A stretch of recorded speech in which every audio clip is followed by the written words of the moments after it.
Amigos, buenas noches. El gobierno empieza a definir acciones ante el anuncio de un grupo de las FARC de retomar las armas en Colombia. Esta tarde se reunió el Gabinete de Seguridad. Hola, Liz. Hola Milton, amigos, buenas noches. Las autoridades están conscientes de que las acciones de la guerrilla podrían traer repercusiones a nuestro país. Por eso hay los primeros lineamientos. Aquí empezamos. El gobierno se moviliza frente al anuncio de las FARC de retomar las armas. La tarde de este miércoles se reunió el Gabinete Sectorial de Seguridad, conformado por el ministro de Defensa, la ministra de Gobierno, el vicepresidente de la República y otras autoridades de gobierno, para buscar mecanismos que no afecten al país. Es una noticia grave, no solo para Colombia, sino para la región, y por supuesto nos obliga a tomar nuevas medidas y a reforzar las que ya tenemos en materia de seguridad. Una de las acciones que se tomará, según el vicepresidente, será reprimir a los sectores que financian a estos grupos guerrilleros. Efectos como el incremento de la actividad del narcotráfico, por ejemplo, efectos como que sigan tratando de hacer prosperar la minería ilegal dentro del país. Entonces tenemos que estar listos. Las acciones que se tomarán serán urgentes, manifestó el vicepresidente, y que además se reforzarán las fronteras con miembros militares y policiales. Sobre todo en el control marítimo para el narcotráfico. Evidentemente van a haber efectos, es normal, pero lo importante es poderlo controlar, reforzar fronteras. A la ministra de Gobierno, en cambio, le preocupa el tema migratorio venezolano, que se encuentra en la frontera, ya que por su estado de vulnerabilidad podrían convertirse en presa fácil para los grupos guerrilleros. Para ser cooptada por grupos armados, por ejemplo, se encuentra en una condición vulnerable si es que los grupos irregulares tienen actividades ilegales o entran en temas como trata de personas. Pero que también continuarán con las acciones de frenar a las organizaciones delictivas que los abastecen de armamento. La semana pasada decomisamos 4.700 municiones en Santo Domingo de los Áchilas, pero se dirigían a la provincia de Esmeraldas, al cantón San Lorenzo, y de nuestra información, de nuestra investigación, estas municiones iban a ser negociadas, iban a ser vendidas a grupos armados. Según las autoridades, esta no será la primera ocasión que se reúne el Gabinete Sectorial de Seguridad para tratar este tema. En Quito, Paul Coello, 24 horas. El Procurador General del Estado reconoció firma y rúbrica como acusador particular en el caso Sobornos. Aseguró que el perjuicio para el Estado por los presuntos aportes ilegales a Alianza País bordea los $22,5 millones. Así, jurando frente a la jueza que lleva el caso, el Procurador General del Estado, Íñigo Salvador, figura oficialmente como acusador particular dentro del caso Sobornos 2012-2016, un proceso en el que centrará su acusación contra 25 de los 26 procesados solo por el delito de cohecho, con un monto de reparación integral de $22,5 millones. Y un monto relativo al daño inmaterial que nosotros hemos pedido que el tribunal en su momento determine como un porcentaje de ese daño inmaterial adicional. El Procurador General del Estado se abstuvo de acusar al empresario Francisco Novoa por considerar que no existen elementos suficientes para sostener su participación en el ilícito. Dentro de este mismo caso, la jueza nacional Daniela Camacho dictó orden de prisión preventiva en contra de los empresarios Mateo Choi y William Phillips, esto por incumplimiento de las medidas cautelares de prohibición de salida del país y presentación periódica ante una autoridad competente. Con ello son 10 de los 26 procesados los que mantienen este tipo de medida cautelar. Durante la diligencia, la defensa del empresario William Phillips reconoció que el representante de la compañía Azul no tenía intención de comparecer a las etapas del proceso. Consideramos que hay una vulneración a la seguridad jurídica y una vulneración a la motivación. No está bien motivada la imputación que se ha hecho en contra del señor Phillips. Este jueves se realizará la audiencia de testimonio anticipado de Geraldo de Souza, ex representante de la compañía Odebrecht en el país, quien frente a las partes procesales deberá referirse a la supuesta entrega de sobres con aportaciones para Alianza País. En Quito, Daniela Valencia, 24 horas. El polémico cuaderno de Pamela Martínez, que consta en el expediente del caso Sobornos 2012-2016, contiene textos de distintos temas y entre ellos los relacionados al dinero que llegaba de aportes supuestamente irregulares. Una reciente pericia hecha al cuaderno de Pamela Martínez revela la escasa información que aporta el documento en la investigación del caso Sobornos 2012-2016. Es la segunda pericia que aparece en el expediente y muestra, por ejemplo, se trata de un cuaderno fabricado en la imprenta Bernaza en Quito. Es de líneas y tiene pasta de color verde y café. Detalla el perito que los textos fueron escritos en colores azul, rojo y negro. Dentro de las observaciones del detalle es que presenta la pasta posterior desprendida por la parte media vertical y que tiene 7 hojas y una carilla con varios textos manuscritos. Son precisamente los textos en los que, según Pamela Martínez, escribió algunas memorias en 2018. No obstante, dentro del mismo expediente del caso existen correos electrónicos que evidencian los actos de corrupción a través de los aportes económicos de contratistas del Estado, que pagaron las actividades proselitistas y privadas de la militancia de Alianza País. La evidencia materializada consta de cuadros de aportes a campañas, el pago de fiestas y eventos de los funcionarios del gobierno y un registro pormenorizado del pago de sobornos, incluso con los saldos pendientes.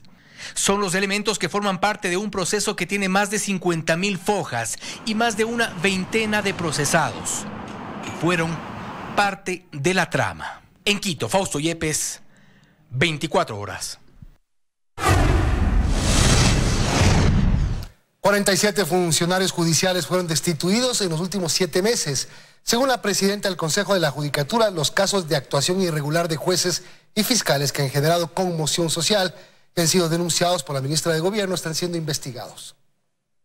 Mientras en los últimos días se señala la conducta de servidores y funcionarios judiciales, cuyas decisiones generaron el rechazo y la queja de la ministra de Gobierno y del mismo presidente de la República, el Consejo de la Judicatura asegura que cumplen su función disciplinaria. Es decir, en más de 7 meses han destituido a 19 jueces. En total, entre jueces, fiscales y defensores públicos, son 47 los servidores judiciales destituidos. Suman alrededor de 500 servidores y abogados en libre ejercicio cuya conducta ha sido revisada por el Consejo de la Judicatura. La ministra de Gobierno, María Paula Romo, enumeró varios de los casos en los que el trabajo policial fue ignorado y los jueces tomaron decisiones que habrían afectado las garantías. Nadie está sentenciado por haber quemado un UPC. La fiscal se abstuvo de acusar. Nadie fue responsable del ingreso de la ambulancia fantasma a la penitenciaría. Estos y muchos otros casos que generaron conmoción social, según la presidenta de la Judicatura, están siendo investigados. Está atendiendo todas las quejas y denuncias que vengan en su orden de las autoridades y de la ciudadanía. Sin embargo, recordó otros casos en los que hubo sanciones. Sí tenemos cifras, por ejemplo, como la fiscal de Chimborazo, que porque omitió citar al médico para la defensa del peritaje médico ginecológico, dejó en impunidad un delito de abuso sexual en contra de una menor de 13 años, un agente fiscal que ha sido destituido porque no había concurrido a su lugar de trabajo y precisamente porque estaba detenido por un presunto delito que luego se confirmó de abuso sexual en contra de una mujer con discapacidad. No hemos tolerado y por eso es que llegan a 19 jueces los destituidos. Queremos jueces que sentencien sin temores. E insistió la presidenta del Consejo de la Judicatura en que trabajan de forma mancomunada con otras instituciones del Estado. En Quito, María Gracia Acosta, 24 horas. Un juez de Pastaza fue detenido la noche de ayer con $40.000 en efectivo. El magistrado pretendía sobornar con este dinero y con 2 botellas de whisky a otro juez para que se sume a su voto y resolver un fallo.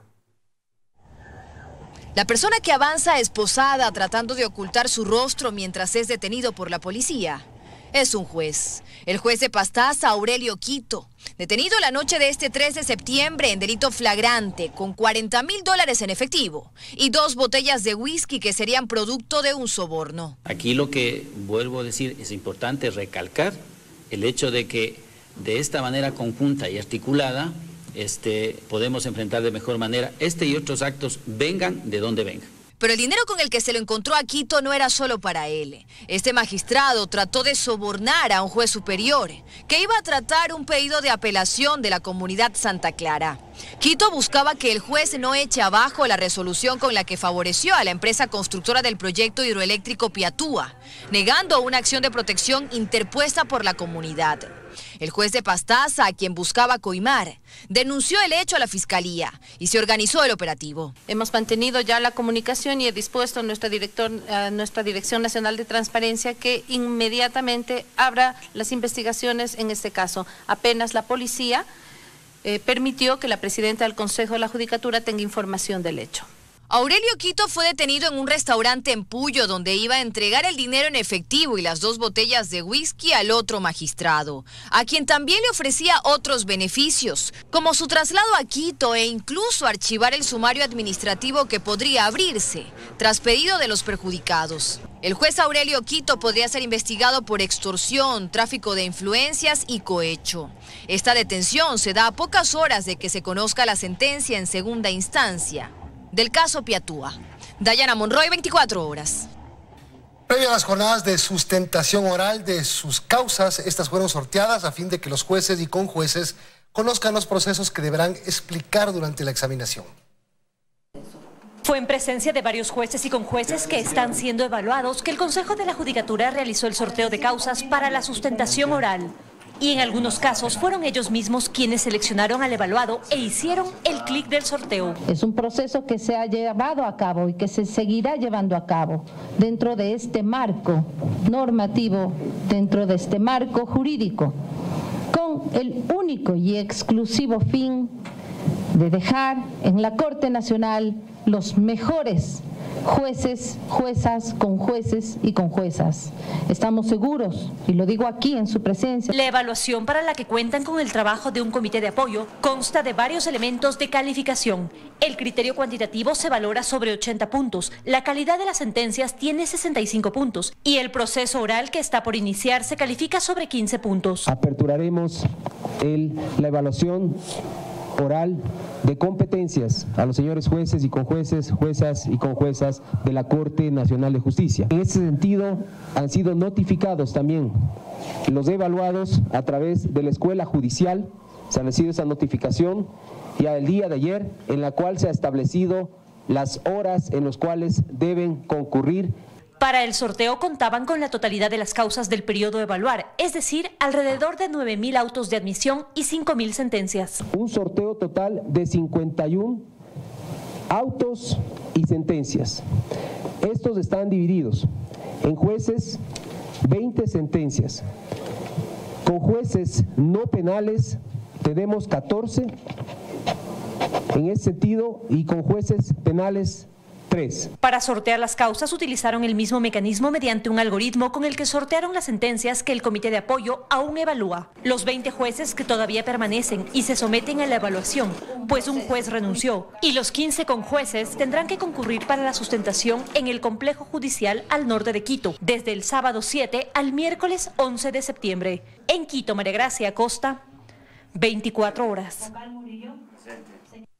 Entraron a funcionar en el país 4 unidades judiciales de garantías penitenciarias. Son administradores de justicia que se dedicarán a tramitar demandas de prelibertad para reducir la sobrepoblación carcelaria. Actualmente, 6.000 presos podrían acceder a este beneficio. La próxima semana comenzará la capacitación y formación de los 36 servidores judiciales que se harán cargo. El acuerdo ya fue firmado entre el Consejo de la Judicatura y el Servicio de Atención de Personas Privadas de Libertad, con lo que arranca el funcionamiento de las unidades de garantías penitenciarias. Su principal tarea será la de despachar los trámites de las personas privadas de libertad que deseen acceder a la prelibertad y así ayudar a descongestionar las cárceles del país.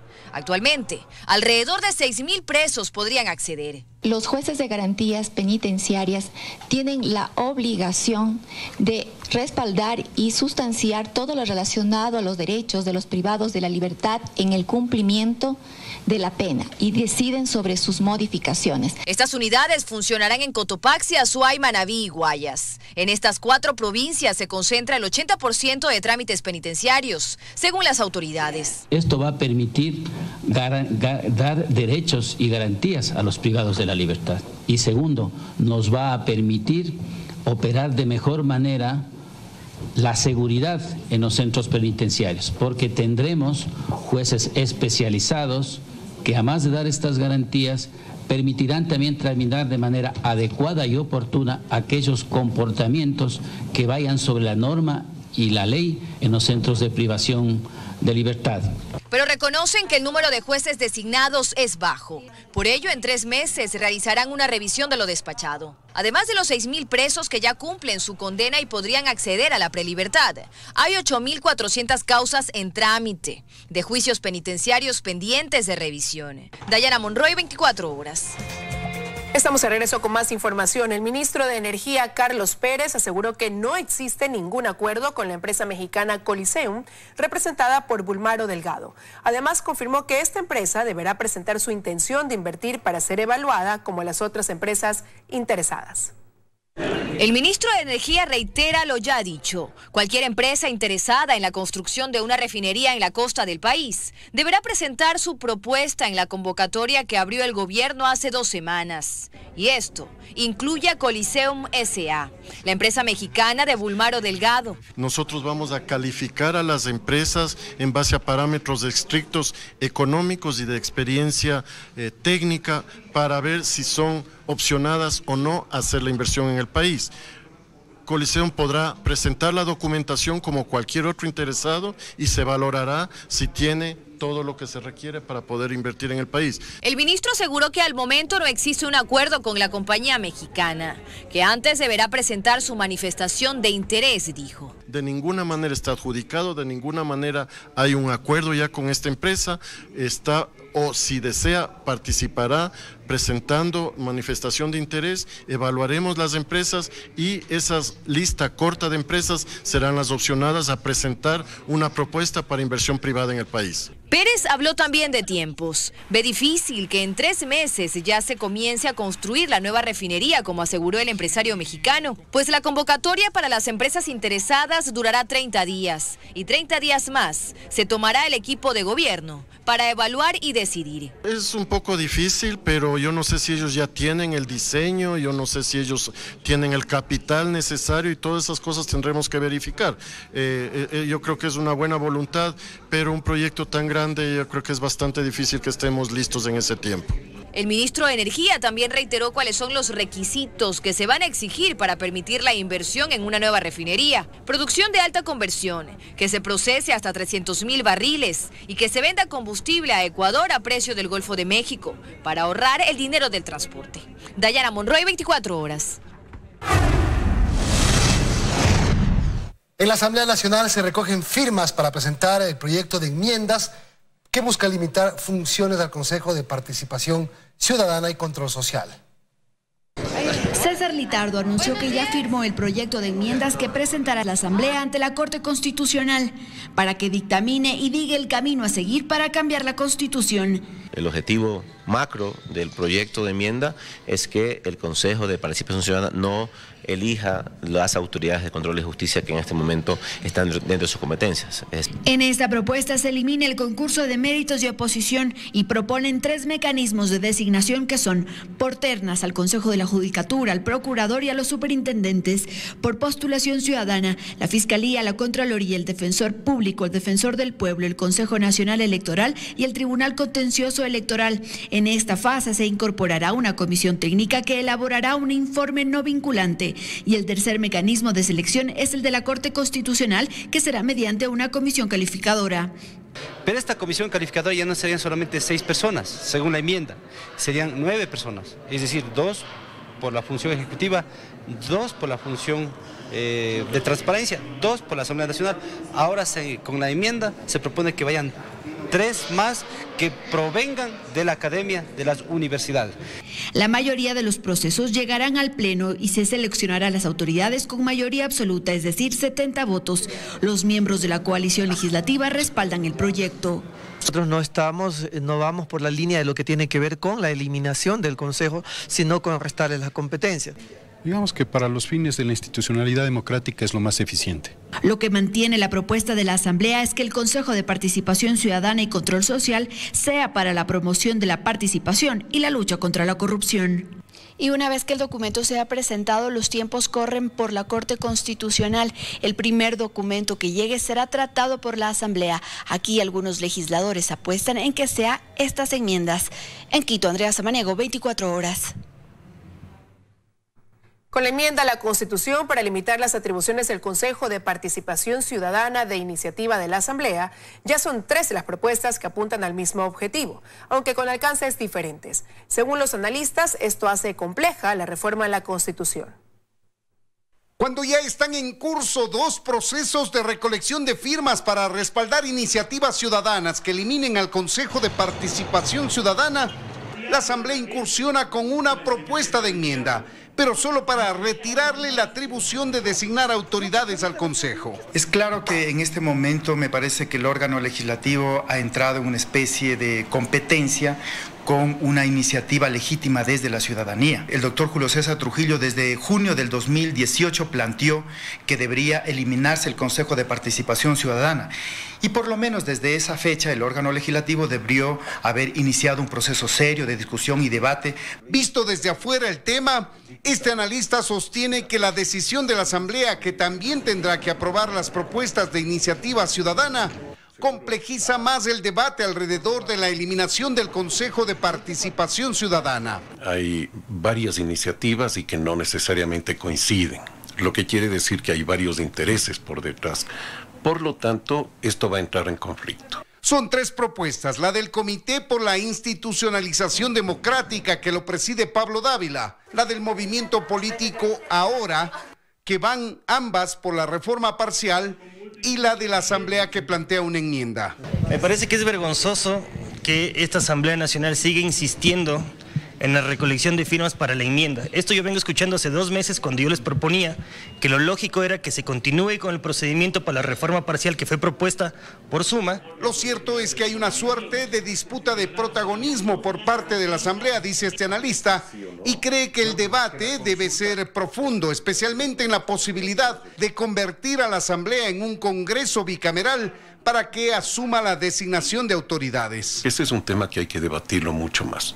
No es simplemente un tema administrativo, sino es un tema de concepción del funcionamiento del Estado. Seraquibe dice que pese a la decisión de la Asamblea de ensayar un cambio constitucional vía enmienda, existiendo ya otras iniciativas ciudadanas, la propuesta de su comité tiene respaldo ciudadano. Porque a la final el último juez es el pueblo ecuatoriano, el último juez es la ciudadanía.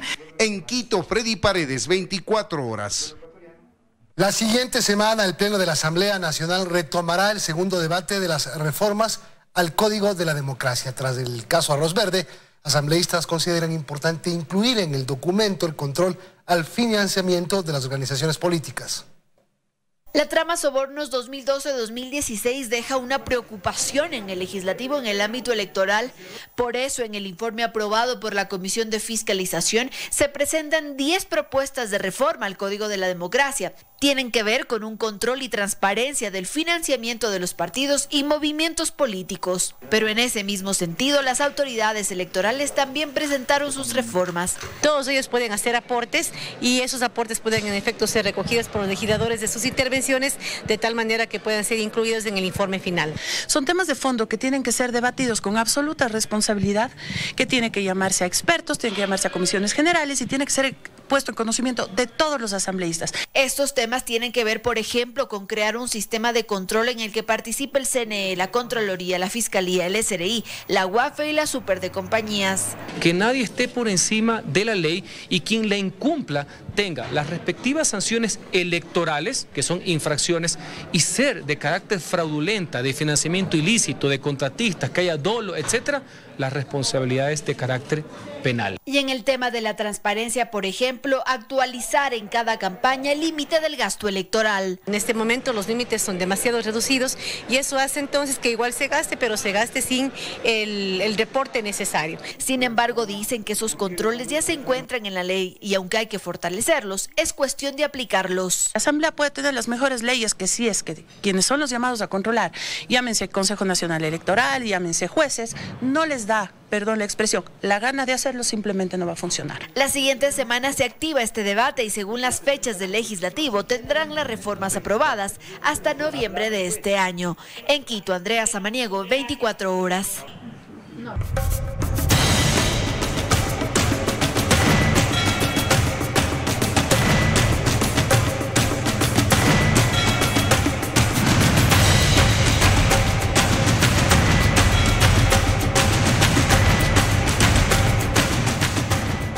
El represamiento de migrantes en Rumichaca genera hacinamiento en albergues de Ipiales y protestas en el límite internacional. El problema de los extranjeros en la frontera sur colombiana es parte de la segunda entrega del Cruce de los Sueños. En Rumichaca el panorama es completamente diferente al de hace 10 días atrás. Las dependencias de migración ecuatorianas lucen casi vacías, mientras del lado colombiano la realidad es completamente distinta. No, que no me quieren dejar pasar porque no tengo la visa ecuatoriana. Me dijeron que me tenía que quedar la de Ecuador, uno es vendedor. Pero bueno, ¿qué más se va a hacer? Son más de 1000 extranjeros que arribaron al puente internacional a partir del 26 de agosto, cuando entró en vigencia la visa para el ingreso a territorio ecuatoriano. Te hablo claro, no llegamos a tiempo a lo que dijeron aquí, las leyes que pusieron aquí de visa, no llegamos a tiempo. Pero lo único que queremos es que nos den el paso hacia Perú. Sin alternativas para continuar su viaje, permanecen en el poblado fronterizo de Ipiales, que cuenta con apenas 6 albergues con una capacidad para 400 personas, pero se las arreglan para recibir a 700, principalmente grupos vulnerables y prioritarios. Con el fin de poder brindarles lo que corresponde a estas personas, una atención humanitaria y darles tranquilidad y darles de manera oficial qué es lo que está pasando con la frontera. Pero cada día siguen llegando más y más venezolanos, rebasando la capacidad de las instituciones gubernamentales del vecino país para su acogimiento. Y seguimos buscando lo que ha sido nuestra propuesta desde el comienzo a la Cancillería, que busque la posibilidad de que el gobierno ecuatoriano habilite un corredor humanitario. ¡Venezuela! ¡Venezuela! La angustia de los extranjeros se vuelve en desesperación al permanecer estancados en la frontera sin recursos, adoptando medidas extremas como la toma del paso fronterizo por 2 ocasiones, a fin de llamar la atención y pedir prórroga al decreto ejecutivo 826. Sí, es muy difícil la situación que estamos pasando aquí, hemos pasado hambre, frío. Ay, mira, ha visto muchos muertos por aquí tratando de cruzar por aquí mismo. Por la trocha, tratando de pasar. ¿Cómo puede ser posible eso, vale? Los controles se mantienen en Rumichaca, sin embargo actualmente la presencia de extranjeros es escasa.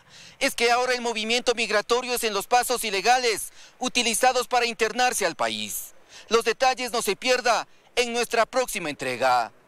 En Rumichaca, Jairo Jacomi Ortega, 24 horas.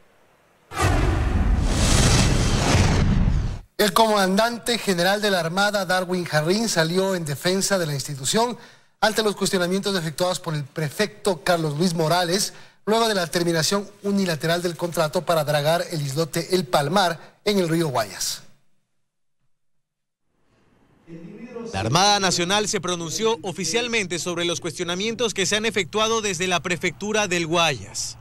Darwin Jarrín, comandante general de la Armada, aseguró que le tomó por sorpresa la terminación unilateral del contrato que tenían con el gobierno provincial para dragar el islote El Palmar en el río Guayas. Asegura que el pasado 17 de julio habían llegado junto a Morales a lo que describe como un pacto de caballeros para terminar el contrato por mutuo acuerdo. En todas las conversaciones fueron muy cordiales. Jarrín rechaza el argumento emitido desde el gobierno provincial de que el servicio de dragas de la Armada pretendía subcontratar, pues ante la imposibilidad de comprar una draga con las especificaciones necesarias, sostiene que se iba a alquilar, pero que la mayoría del personal que la operaría sería de las filas de la Marina. Solo venían 2 técnicos, no operadores, ni trabajadores, ni obreros. 2 técnicos por cada uno de los componentes que forman todo ese sistema que se llama draga. Y que el anticipo de 13,8 millones de dólares que recibieron para el trabajo está debidamente guardado en las cuentas del Tesoro Nacional, dijo Jarrín, que de ahí no se ha tocado nada. Están intactos, gasto 0. Pero en el marco de este fallido contrato, la Armada realizó varios estudios, por lo que advierten a la prefectura que antes de que todo termine, hay varias cuentas por cobrar.